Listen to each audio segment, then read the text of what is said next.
Hi, everyone, and welcome to another episode of Live on Xbox for May 5th, 2019. We're back after a week off, and we have some news for you. It's been kind of slow in the world of Xbox, but nonetheless, we're going to update you on what's going on. So I'm Sean. It's Austin here. Right there, and we're just going to get right into it. So this week, Microsoft has launched and announced their community guidelines on your conduct on live on Xbox Live. So before they had just said that they're going to be strict, they're going to be handing out bans, blah blah blah, that kind of stuff. And it was very gray on what got you banned and what did not. And we do know someone who did get banned for a very gray reason. It would basically a user was trying to join his Xbox Live party chat, and he kept on saying no. This was after he killed him in a game of Fortnite. Kept on saying no, and eventually said, "Hey, get lost." A little bit more aggressive than that, but the guy got reported. The guy we know got reported, and he got banned from Xbox. Now the thing is, the other user did not, at the same time, was not all in the right either because of the spamming. Spamming is not something you should be able to do either. I would also like to point out that in this story that the person who got banned did not use any profanity or anything like that. They just told them to get lost, and it ended up with them getting banned from Xbox Live. Yeah. And it was over the holidays, which was kind of, for them, it would suck. Yeah, and basically to get unbanned, he had to contact Microsoft, explain the situation, and write an essay to get unbanned. So it was a back and forth. It could have gone either way. The user we know could have reported for spam, but he didn't. But the other user did report him, so he got banned. But these new guidelines here, they're pretty black and white. Not a lot of room for misinterpreting them. Don't create and share prohibited content. Don't engage in illegal activity. Don't harm or harass. Don't harm Microsoft, Xbox Live, or other person's devices. Don't cheat or tamper. Don't pirate or use content without permission. Don't engage in fraud. Don't use Xbox Live for commercial purposes. And don't promote prohibited conduct. So they have subpoints. All of this is very black and white now.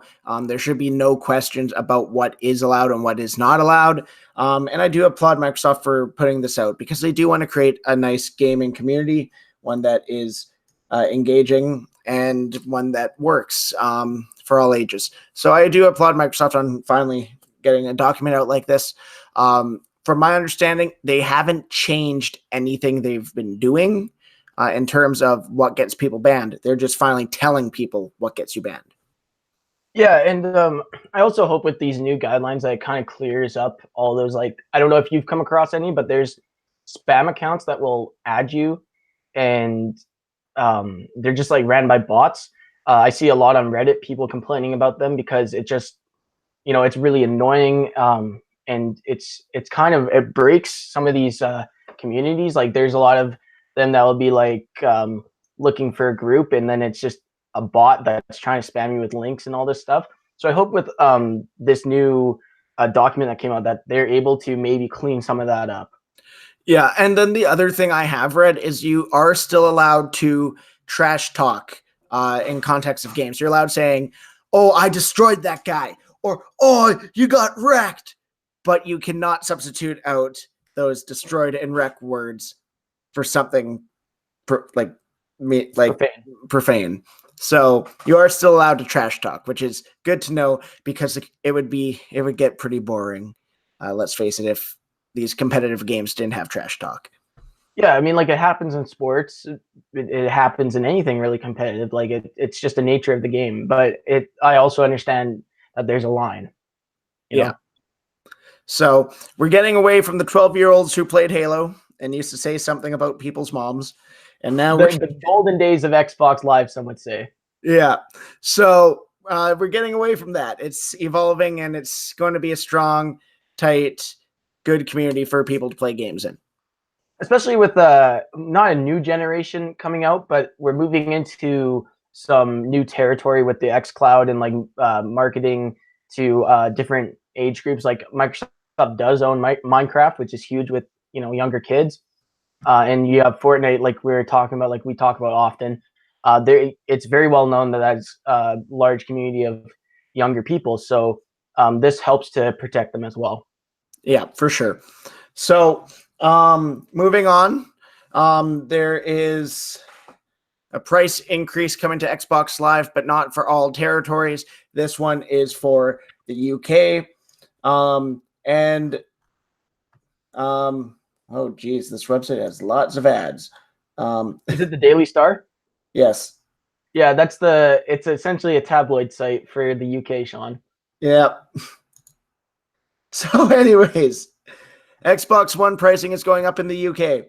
So it is going up from what is it?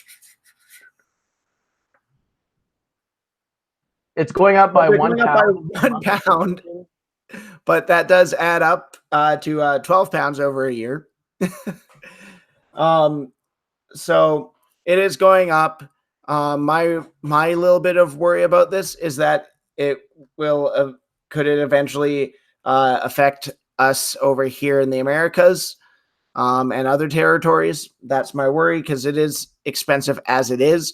Or are they eventually just going to combine like they have with Game Pass Ultimate? Is that just how they're going to go? If you get Xbox Live, you get Game Pass. I'm not sure, but do you think it could be just something with the currency over there? Like, I mean, I haven't been paying attention to any of that stuff, but it It's could be just possible. something to do. And with I know this is not affecting the entire EU, but with Article 13 passing and all this copyright stuff, I think some of that has to do with it, because now the EU is going to have to get more attention by content providers to make sure they follow Article 13. Yeah, and Article 13 is causing a lot of discussion and problems I've heard, but I don't really want to get into that. Yeah. So yet again, I don't know if the UK is affected by it, but I'm pretty sure it is. So, so it could have to do with that. But yeah, so this is just speculation. That's what we're here for. But I am thinking that Microsoft might do away with just Xbox Live and just eventually move on to their Xbox Ultimate Pass, and have that what you buy, especially with xCloud coming out. Yeah, and we'll get more information, obviously, in about a month here when E3 rolls around. Yeah, we're a month away from E3. That's going to be fun. We are going to be live streaming during E3 this year. It's on a Sunday. So make sure you tune in for that one. We're expecting some big announcements. But that's just our plug for a future episode. Well, in other news, there was a Borderlands 3 gameplay reveal event that happened over the week. I think it was on May 1st. I could be wrong.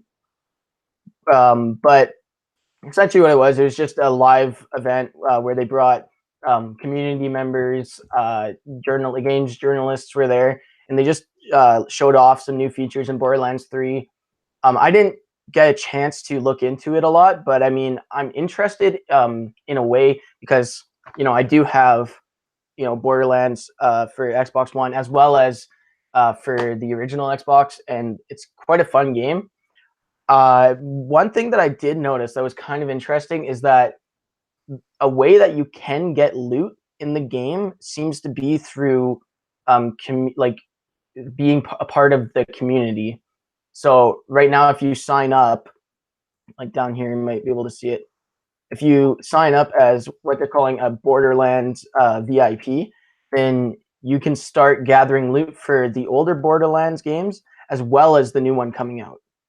Cool. The other news I saw on that, and I can't believe this is news in 2019, but the headline was Borderlands 3 aiming for 60 FPS on Xbox One X.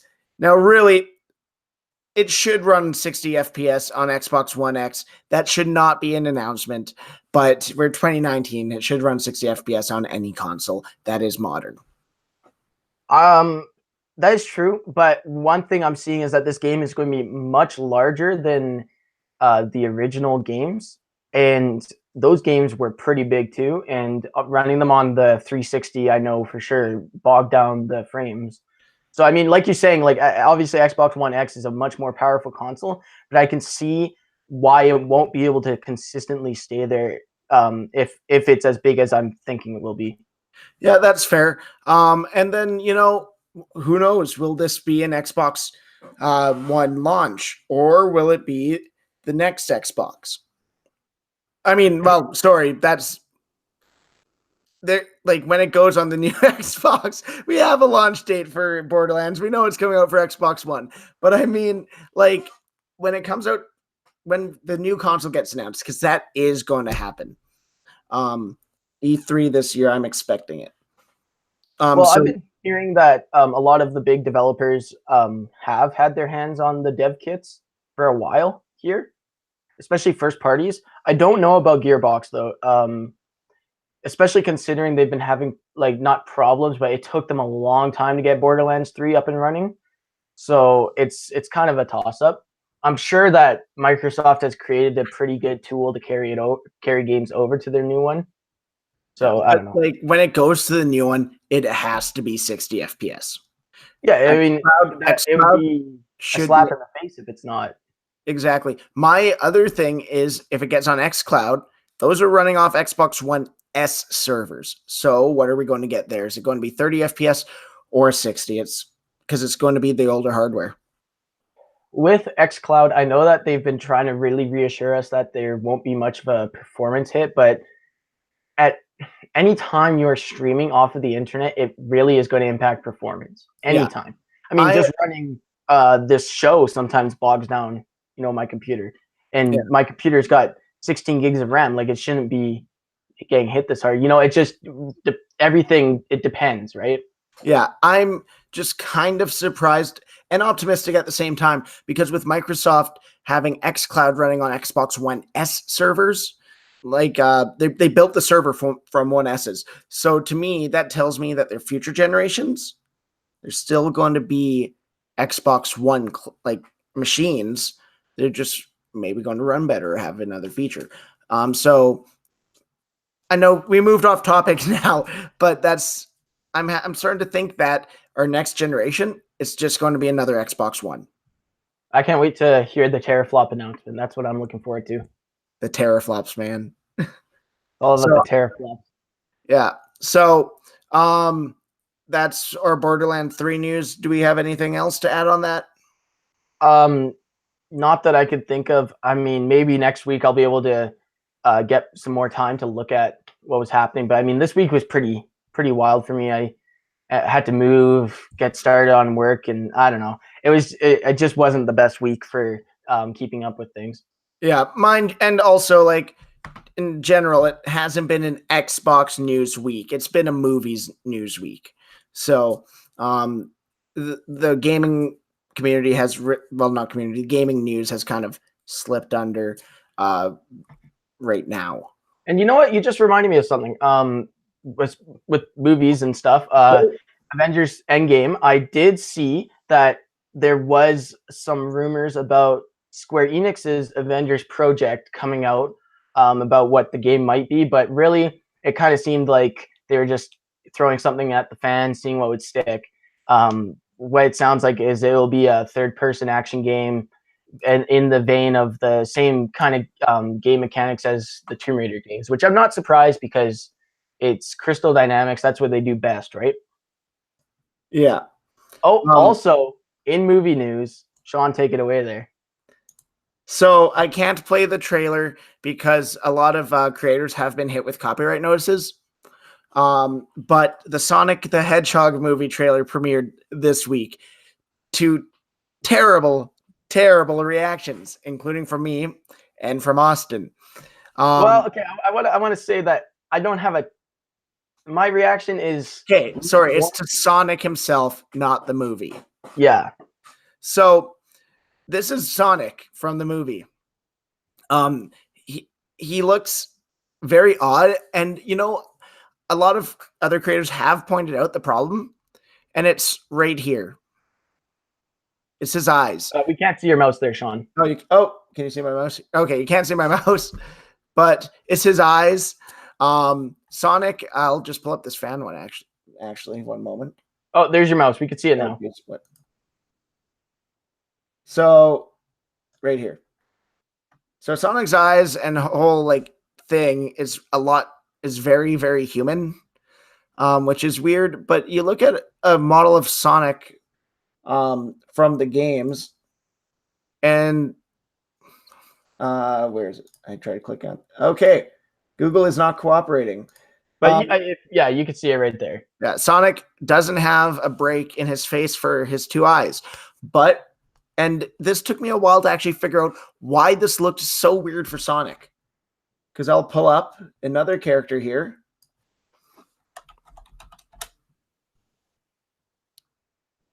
Looking at Sonic, I couldn't tell why it looked so weird to have that break in his face.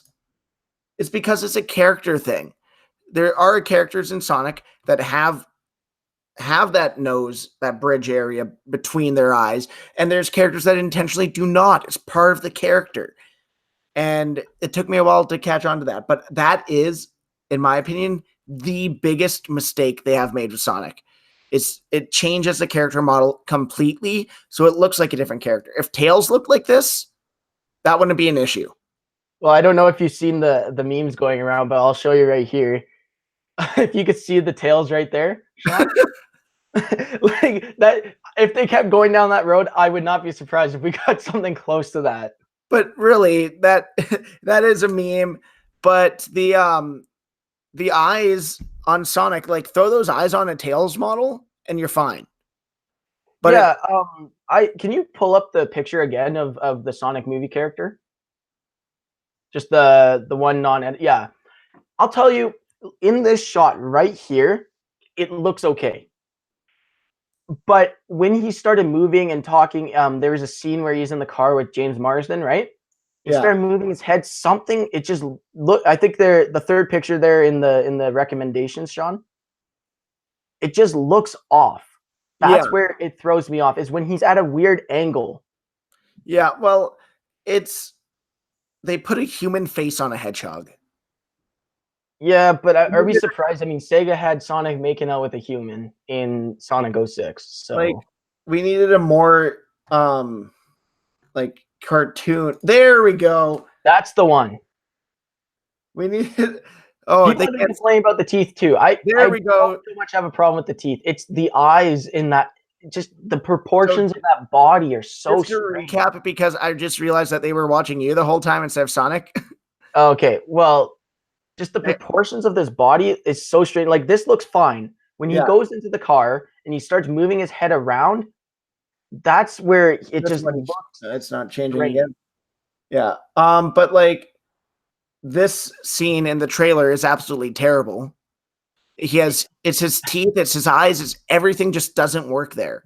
Like I'm saying, I don't have so much of a problem with the teeth. It's just the proportions of that face are so off. It's like when you hit you know what they call, is it Uncanny Valley?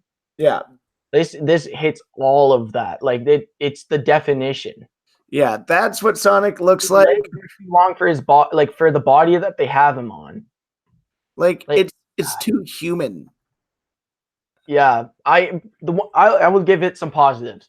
The Robotnik look at the end of the trailer with Jim Carrey, great. The voice, Ben Schwartz as Sonic, great. The story, not so much. The trailer, not so much. But that's what I like. There's some good things I see. I will go watch it. Like, it's not going to be amazing. I will go watch it just because I'm interested. But this really kind of dampened my hopes. The good thing about this that came out of everyone complaining on the internet, finally, something good out of this was the director had confirmed that Paramount and Sega are working on making a new model because of the complaints. Yeah, so the fans were heard. Sonic is one of my favorite video game characters ever. Like the first Sonic Arguably for game, me, more than Mario. pardon? For me, arguably more. I like it more than Mario. Yeah, and the memories I have of Sonic, yeah, we played the Sega Genesis one, but our memories are from Sonic Adventure 2, specifically the GameCube remaster, Sonic Adventure 2 Battle. That's the one we grew up with. That was the one we had with our very first video game console, and the first video game I that we think we've got. ever played. Yeah, so it was, and then they had the TV show Sonic X, which season 2 did follow that Sonic story. Underground as well. Yeah. But like our Sonic is Sonic Adventure 2 Sonic. So my worry is that we're going to get like Sonic Boom Sonic or something like that. But when I think Sonic, it's Sonic Adventure 2. That's what I hold dear. I have that game on Xbox 360. And they moved it over to the Xbox One. You also have it on PC. And PC. It holds up. It's fantastic. Yeah. Yeah, that game, I don't know. It's the music, it's the story, it's the gameplay. Like, I don't know. That game is almost a solid 10. Like, yeah, it has its slow points when, like, the Tails levels, for example. Knuckles gets slow, but when we played it, I just remember we each had our levels that we liked doing. Like, at that time, we were working through games together. So, yeah. I think you did Knuckles quite often. I think our other brother did Tails, and I think we rotated on Sonic and Shadow. Yeah. And then I remember the bosses. The bosses were great. Final Destination. Like, it was just fantastic. So I am looking forward to the movie, but I'm just worried my expectations are up here, and we're getting down here. Like I said, I'll go see it. My expectations are still the same since they announced it. It's kind of disheartening that the trailer was so bad, but I don't know. We recently got a good video game movie with Detective Pikachu, so hopefully the trend continues. Yeah, well, Detective Pikachu comes out Thursday. We're not sponsored, but it got a what was that 70 right now on Rotten Tomatoes? It's very high, and a lot of video game publications are saying it's amazing. So yeah, so that comes out Thursday. But Sonic, hopefully, Sonic is one that it started with the Sega, but it has spanned all consoles at this point, all modern consoles. Mostly Nintendo now. I thought Sonic Boom was exclusive to the Switch, or was it Sonic Forces? Well, no, Sonic Forces and Sonic Mania came out across all consoles. But Boom was exclusive to the Wii U, right? I think Colors was. I don't know about. Anyways, Boom. There was at one point he was only being released on Nintendo for a while. I avoided Boom. Anyways, moving on. Yeah. So I think we're on to our games of the month. Yeah, games with gold. So the games with gold were announced. They are Marooners, Golf Club 2019, Earth Defense Force. What's the name of that one? Earth Defense Force, Insect Armageddon, and Comic Jumper. So Marooners is available from May 1st to May 31st on Xbox One. The Golf Club 2 is available May 16th to June 15th. Earth Defense Force Insect Armageddon is an Xbox 360 game. It's available from May 1st to May 15th. And Comic Jumper is also a 360 game, available from May 16th to May 31st. And that's the image of them right there. What do you think about those, Sean? I don't know. The most intriguing one for me is the golf one. The other ones, they didn't draw my interest. I've never played them, but they just don't really look like the games that we normally get hyped about on our games with gold. Yeah, they seem to be very like B grade games. Like you're saying, Golf Club 2, probably the one, or 2019, sorry, is probably the one I'm going to check out. Our dad does like to try golf games, so maybe I'll get him to give it a go, see what he thinks. But yeah, they're pretty underwhelming. Yeah, so hopefully around E3 we'll be getting sales and all that too. But I'm expecting next month to be a pretty good month. Yeah. And then now we also got an announcement of what's coming soon to Xbox Game Pass. Just immediately in this picture, we got Wolfenstein 2, the new Colossus. Amazing game, in my opinion. I love the new Wolfenstein games. I've completed all of them 100%. Really fun. If you haven't played them, definitely go give it a go. We got Black Desert Online, Wargroove, Batman 3 Beyond Gotham, Lego Batman 3 Beyond Gotham, Surge, which is a Dark Souls style game, Tacoma, which I have played. It's okay if you're really into narrative games that last maybe about an hour or two, where you go into an environment and you kind of find clues about what happened. I think you're an inspector for a space company who goes to a spaceship that recently had troubles, and you have to go and find out what happened to the crew and where they are. Kind of interesting mystery little game. For the King, for the King and Surviving Mars, there might be some more. Descenders 1.0. It's a mountain bike game. Let's see here. Anything else? No, that seems to be it. But these are all coming out between May 1st and May 2nd and May 16th. Nice. All right. So that's our Game Pass update there. Let's just touch on what we've been doing this week. Wait, hold on, Sean. Oh, one more thing. Games coming out this week. So the week of May 7th to May 10th. We have first a game called Brief Battles, comes out May 7th. A party game with a cheeky twist. Start battles with nothing but your burns to slam and squish those in your sights. Scramble to grab superpowered undies to embrace the power of the butt and gain an underwear-fueled edge over your friends as you strive to prove who has the mightiest buns. Puyo Puyo Champions, May 7th. Jump into the fast-paced puzzle action with features fit for both friendly rivalries and competitive tournaments in Puyo Puyo Champions. Challenge your friends and family in local multiplayer or compete against players from around the world through online matchmaking in this classic puzzle game. My Big Sister, May 7th. Luzia is a typical young girl with a story that takes place on an unfortunate night when her older sister Sombria suffers an adverse fate as she and Luzia try to return home. Unravel the mystery of her sister's fate in this top-down RPG that features puzzles, secrets, puzzles, and more.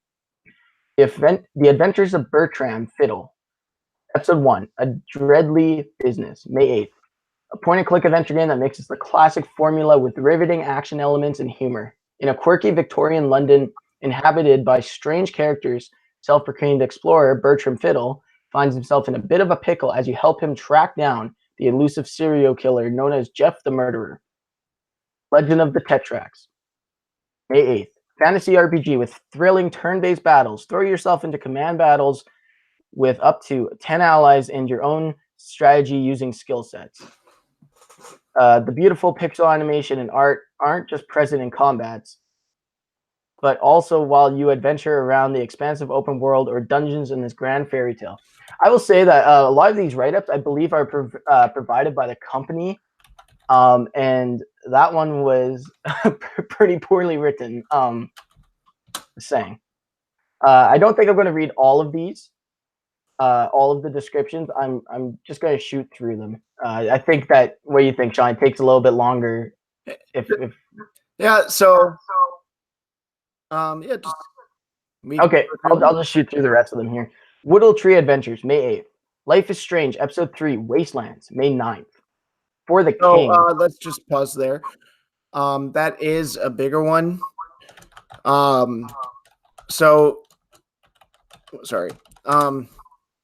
Basically, Life is Strange 2. It's that one. I just want to point out because that will eventually be going on the Game Pass. We know that already because episodes 1 and 2 are on there. But that's a game I definitely want to check out. It's one I was looking most forward to this year. But just the way it is structured being episodes. I'm going to just hang off until all 5 episodes are out. But that is definitely a game I highly recommend checking out if you can. Yeah, I haven't finished Life is Strange 2, or Life is Strange, the first one, sorry. I'm on the last episode. I need to get around to finishing that, but very good game so far. So, like I say, For the King, May 10th. Descendants First Horizon, May 10th. Super Space Serpent Secondary Edition, May 10th. Reverse Crawl, May 10th. Dragon Fang Zed, The Rose in Dungeon of Time, May 10th. Lovecraft's Untold Stories, May 10th. And that will wrap up next week on Xbox. All right, so that's next week on Xbox. But what have we been doing this week on Xbox, Austin? We joined the community event for Fortnite on Saturday. So on Saturday. Yeah, yesterday. So it's nearing the end of the Fortnite season. They usually have these big events, and the event yesterday was actually probably the best executed event I've been a part of.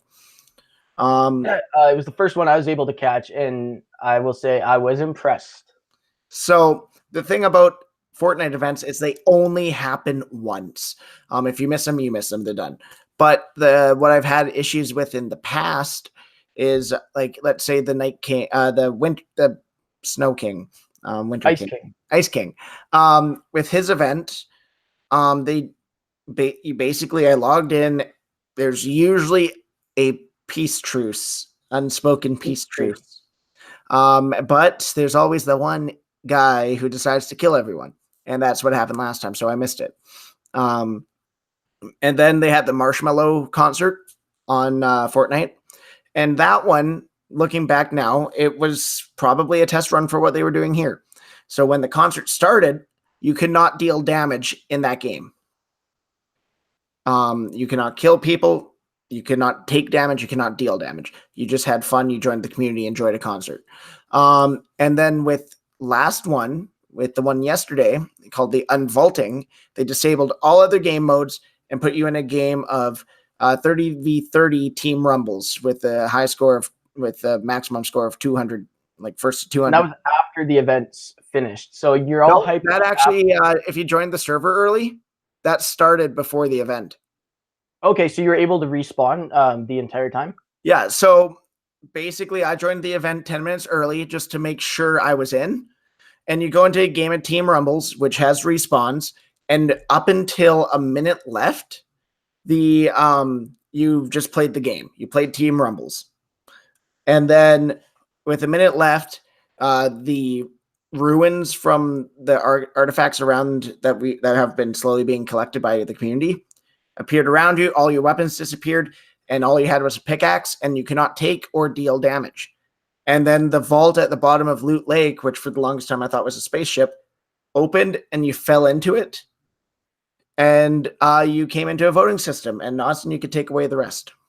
So yeah, I joined during the voting time, which it was it was kind of reminding me of the scene in The Matrix when Morpheus and Neo are in that blank room, and then they could, pick the guns. It was kind of like a blank room with these pillars, and inside the pillars, or they were square, they were kind of rectangle pillar things.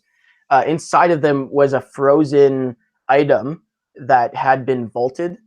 So what that means is that it had been taken out of the game and put on the back burner because it might have had balance issues. So there was correct me if I'm wrong, there's 5 that you could fix? There were 6. 6? Yeah. Okay, so there's 6 of them. The ones I saw was a grapple gun, a Tommy gun, a plane, and I can't remember. Oh, the Infinity Blade. I can't remember the other ones. So it's a bounce pad. Was it a bounce pad? Oh yeah, it was the one that was a trap. Like the trap the bounce pad, and I can't remember the last one. I only briefly saw them, but I think you caught them all right there, Austin. Okay, to vote, you would use your pickaxe to start breaking what you wanted. So collectively across all the servers, what it did was it took into account the damage that is being done to one of the pillars, and if there was enough damage done to it, it picked that item and it brought it back into the game. So I decided, I wanted to have the Tommy gun back in the game because it's the most balanced item out there that was to pick from. So everyone on my server, at least, was breaking that. Once it broke, it said this item's been unvaulted. It shot everyone up into the sky, and the volcano erupted. When the volcano erupted, these rocks shot out of it. One went over to Retail Row, blew that up, or a portion of it up. One went over to Polar Peak, cracked the ice on there, but didn't wreck anything. And then 3 simultaneously shot out of the volcano, came crashing down onto Tilted Towers, exploded everything except for one building at Tilted Towers, and the team deathmatch started. Everyone on my server. I'm sorry, I do want to interrupt, because the funny thing about that, what they did with Tilted is the one building that survived is the only building that has been consistently destroyed every season. Yeah, it's kind of ironic in a way. Yeah. But once, on my side at least, once Tilted had been blown up, everyone started landing in there, picking up guns, and it was just a huge battle till 200 kills had been reached. And I don't know, it was very exciting to be a part of. Yeah, it was the best executed event they've ever done, in my opinion. And the fact that they allowed everyone to stay alive in the server until after the event was done, best choice they've made in a long time. Yeah, but that's pretty much what I did this week. Last week, before I moved, I had finished Wolfenstein: The Old Blood, which is just the standalone kind of DLC game from Wolfenstein: The New Order. Pretty fun. Took me a while to finish it just because I played on and off. But yeah, that's what I've been doing. Yeah. So that was our week on Xbox. I hope your guys' week was just as good as ours. I think if you want to share what you guys did this week, put in the comments below. Yep, comments below. Let us know what you've been playing. Maybe we'll check it out too. So in the meantime, all I have to say is subscribe, hit the notification button at the bottom. It's the little bell. Once you hit that, you'll get notifications for when we go live, and you'll never miss a video.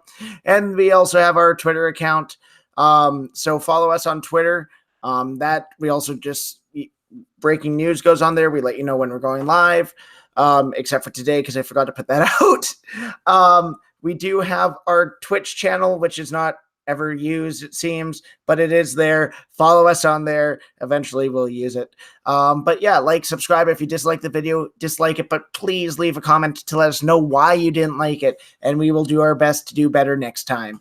I would also like to add to comment down below games from your childhood or games that you're nostalgic about. Put them in the comments, because I want to start working on a project, and I would like to gather some titles. Yeah, if we could get some of those nostalgic games and maybe see how they hold up today, and story, gameplay, all that suggestions are welcome. Because right now we have our games from our childhood, and we are very biased about that. So, yeah, just comment in the comments below, and we'll see you next week. Austin, thanks for joining us on the show today. I really appreciate it. Thanks for having me. Yeah, no problem. And everyone in the gaming community watching, have yourself a great night and enjoy what you're doing. Enjoy the games, and thanks for being part of our community.